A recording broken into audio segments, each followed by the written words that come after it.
Hello, everyone. Welcome back. This is RandoGEEK. So we have some news here. People that live in Pennsylvania, whether you have a business, you're a resident, if you work as an emergency responder, there's going to be some big upgrades coming to the area, many areas in Pennsylvania, it looks like. So AT&T is upgrading its 5G status there.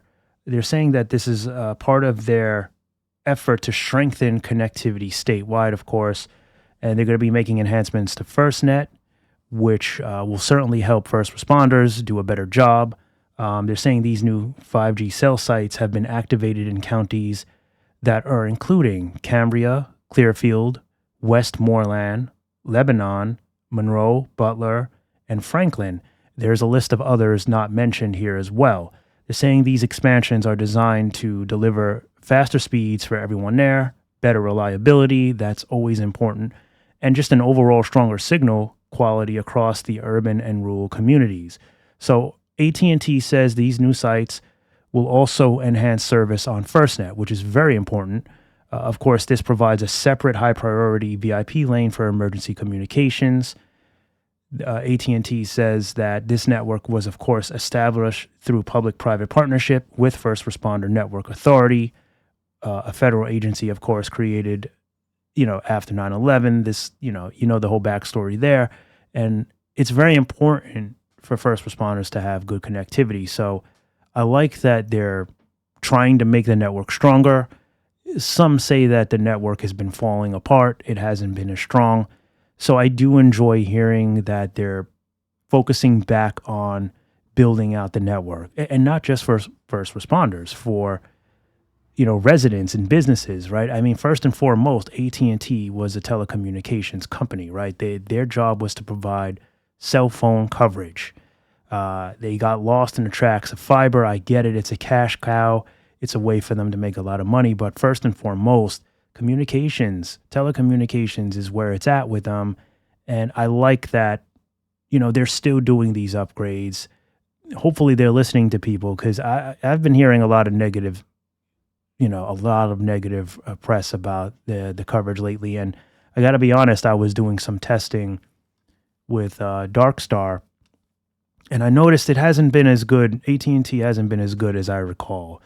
So certain areas like basements, etc., just not as reliable. I've been feeling like T-Mobile has been doing a better job in basement coverage now, in areas that were normally hard for T-Mobile to reach.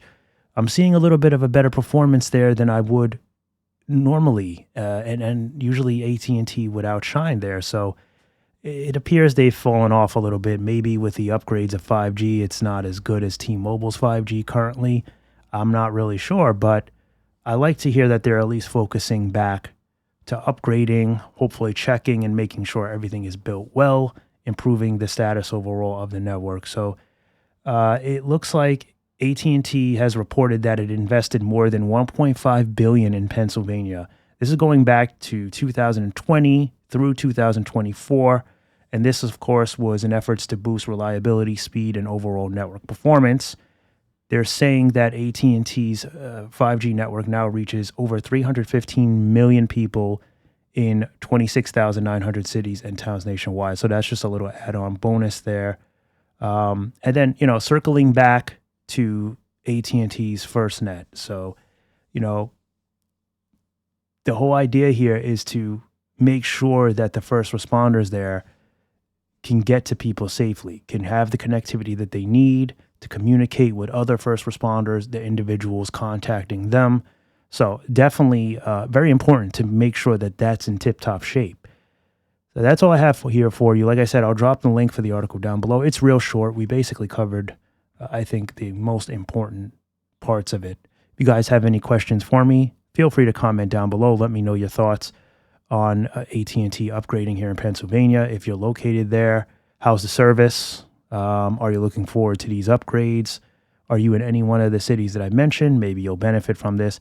And if you have AT&T, is it AT&T prepaid, postpaid? Are you using an MVNO like Darkstar or Cricket, etc.? Any one of those any one of those to kind of help give you the access to the AT&T network without paying full price, of course. Let me know how the service is working for you. Do you feel it's still good, reliable? Is it falling off? Are you noticing cracks in the system, in the network, when it comes to coverage in certain areas, like in the home, when you're in a little bit more rural parts of your town, stores, basements, etc.?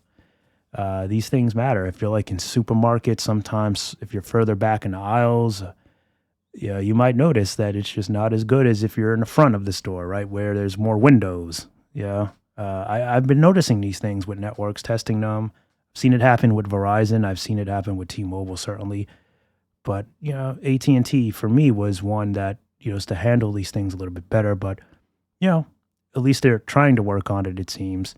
As always, thank you so much for stopping by and watching, and I'll catch you in the next one. Bye for now.